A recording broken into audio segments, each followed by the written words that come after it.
Welcome back, folks, to Ndaba Africa. This is Chris, and time for a few solemn moments, a bit of reflection, time to put things in perspective after over 2 months of the Wuhan coronavirus COVID-19 lockdowns in much of the world outside of mainland China. So what am I talking about? Well, after 2 months of this, and governments around the world telling us repeatedly that we needed to flatten the curve. Once we flattened the curve, they moved the goalpost. Then it was another requirement and another requirement. The presumption, legitimate or otherwise, by states impinging on civil liberties and basic human rights in the face of this crisis is very disturbing.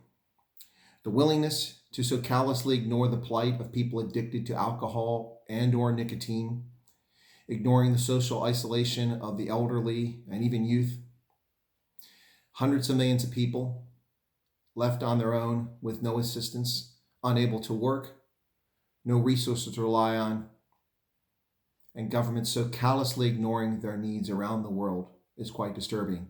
The bullying by elected officials and misconduct of security forces and police the world over is also disturbing. Example, this is police in South Africa arresting the parents of a toddler who had broken away and run out of their yard, as children are wont to do, only for the police to arrest the parents for violating the lockdown requirements. They're trying to get their child out of harm's way. They're not violating the lockdown. Or a situation New York famously captured this week on film, in which an undercover police officer approached a citizen who was at a significant distance, challenged the citizen, attacked the citizen, who he claimed fronted him, beat the citizen, kicked him, punched him, slapped him in the head.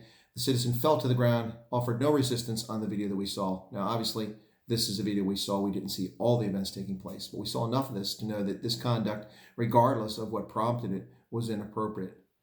And to top it all off, the police officer himself was not wearing a protective mask, yet arresting and beating a citizen for violating social distancing in the midst of the lockdown.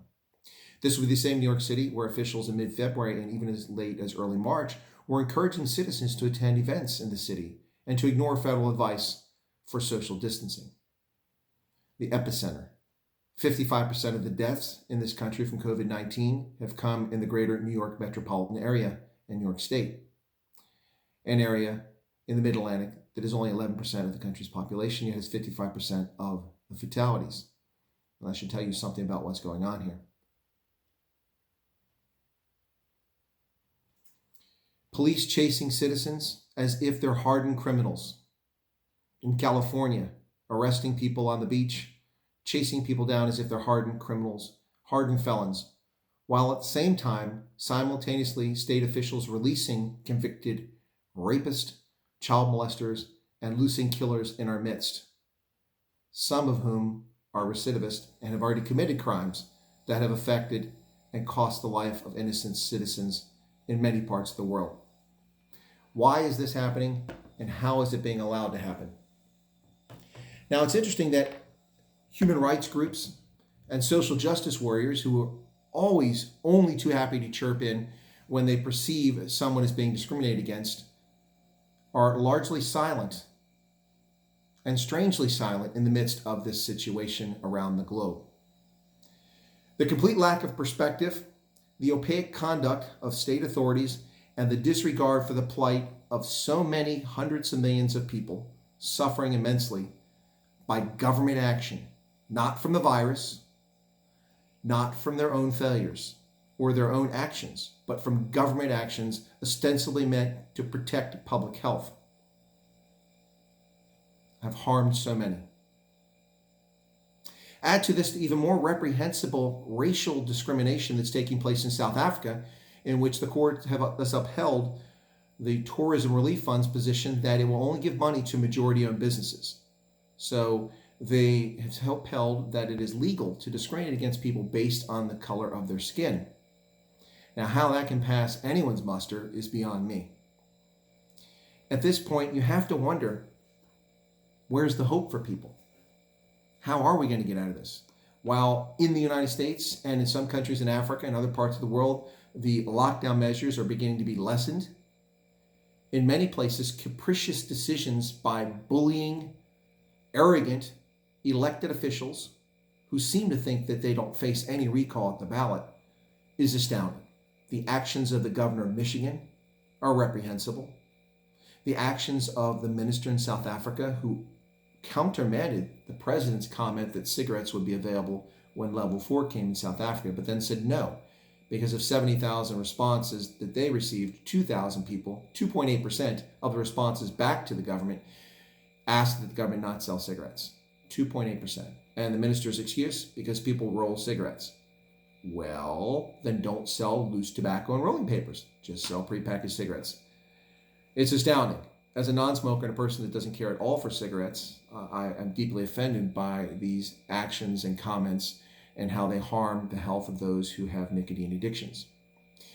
So it's time for a little perspective, folks. Here with the Wuhan coronavirus, or COVID-19, well over 2 months into the rest of the world's disaster, but now with the disease or the virus at least 5 months loosed on the world since China first encountered it before they bothered to tell the world what was going on. On any given day in the world prior to 2020, 163,000 people pass away worldwide. Every day, 163,000 people. Each year, that comes up to 620,000 people whose lives are lost as a consequence of contracting malaria. The majority of those, unfortunately, die in Africa. 620,000. 800,000 people around the world die as a consequence of suicide each and every year. 900,000 people on this planet die each and every year from the HIV virus and HIV/AIDS affiliated or associated diseases and illnesses. 620,000 from malaria, 800,000 from suicide, 900,000+ from HIV. Yet 5 months into this, and efforts to eviscerate the world's economy, to treat law-abiding citizens as common criminals, chase them down the streets with police with their lights flashing, placing people in handcuffs, and then throwing them in jail cells where they're in contact with other people who could give them the virus when they were perfectly safe on the street, but not complying in the fashion that police perceive they should be complying, while freeing criminals who are convicted serving prison sentences for the crimes they've made against society. What is the intent here? What is the goal? What are public officials seeking to do? Are they seeking to protect us? Now, I'm not a conspiracy theorist, but at some point you have to question the judgment of these people. Where is the science behind this? We heard lots of talk about science, about flattening the curve, not overloading our hospitals, and so on and so forth. But when science and medicine comes forward with potential solutions like the use of hydrochloroquine, it's derided simply because Donald Trump has the temerity to suggest that it could be an early treatment for this virus. Where's the science at, folks? Where's the science to argue for what's happening today as people suffer? What about the increased rate of suicide, social isolation, domestic and spousal abuse, gender-based violence, incest? Virtually no conversations about this, no discussion of reported crimes and crimes unreported, and virtually nobody tracking this stuff. So what is the goal here? Is it to destroy the world's economy? Is that what world leaders are attempting to do? Now, I'm not here to be a conspiracy theorist or to imply that there is a conspiracy, but you have to wonder at some point what exactly these officials are up to. I mean, there's a lot of things that simply do not pass the common sense test. Another good example from South Africa is that when the lockdown was first initiated, they banned the transport of alcohol, which makes sense on a basic level when you understand that they're trying to avoid alcohol-related crimes. But when you realize that much of the world was still purchasing South Africa's wine, it was idiotic. So the wine industry lobbied, and the government rescinded that requirement to allow the wine industry in the Western Cape in particular to ship their wine to port and out of the country and still raise revenue and preserve jobs affiliated with the wine industry. Makes a lot of sense. But when the lockdown was extended, the ban on alcohol transport was reinstituted and the wine industry could not ship its wine to port. Now that has since been lifted, but how stupid is this? You have to wonder if officials in governments, whether it's in Pretoria, or it's in Washington, or it's in London, or it's certainly in Beijing, whether one hand knows what the other hand is doing and what exactly their purpose and goal is. This is beyond frustrating. As a person who's not going to be starving, as a person who has, as a consequence of preparing for this sort of event for decades and ready for it and having the resources to survive this for a prolonged period, and able to cope with isolation. I nonetheless feel for my brethren, my brothers and sisters around the world, hundreds of millions, if not billions of people who are suffering more from government action than they ever would from exposure to this virus. Why are governments not making sound decisions and taking sound measures to protect those most vulnerable? There is lots of science now about this virus and what it does and what it does not do 5-6 months into this event.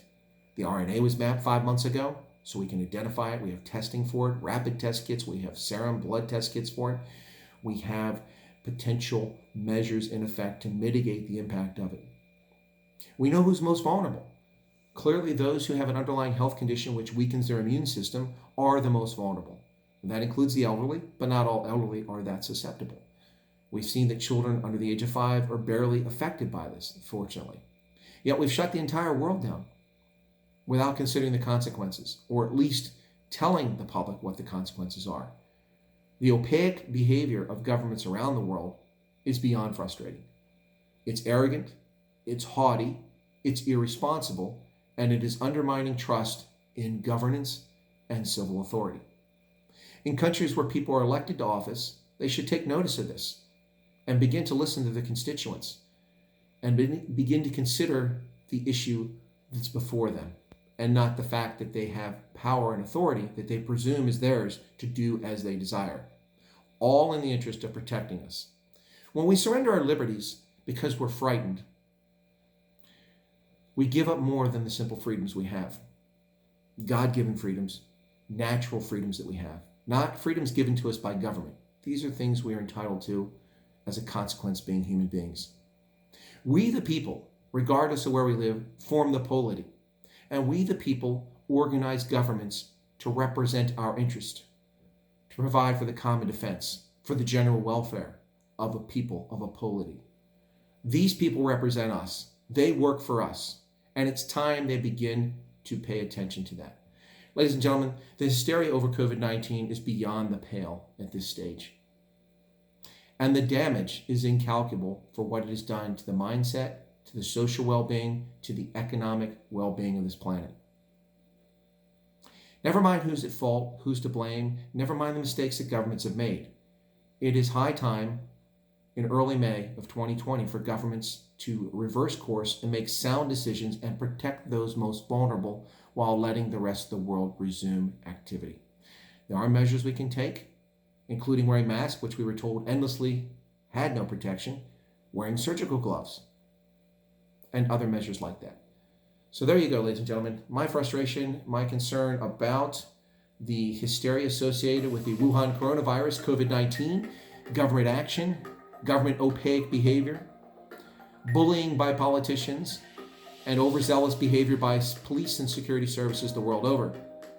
Let's hope that this begins to change and that people stand up for their rights and that government officials start treating people as responsible citizens and allow them to get back to the business of providing for their brothers and sisters, whether it's food or services that are essential for our livelihoods. Well, this has been another video from Chris on Adab Africa. This one here is a little more personal and perhaps a little more controversial, not focused specifically on issues tied to Africa and the United States, but more a global issue with the Wuhan coronavirus, COVID-19. If you enjoyed the video and the content, I ask that you feel free to subscribe to the channel if you're not already subscribed. Also, push that little bell icon to make sure you get notifications whenever I post a video or go to a live stream. And also, if you have comments, I welcome comments, positive or negative. I'll read them all, and if appropriate, I'll respond. If they're abusive, I will ignore them. And finally, if you don't mind, I ask that you push the like button there. Likes drive viewership, and so we all like to get more people to listen to these things, to share this discourse. So thank you once again. Hang in there. Somehow, we're going to get through this, the Wuhan coronavirus, COVID-19. God bless.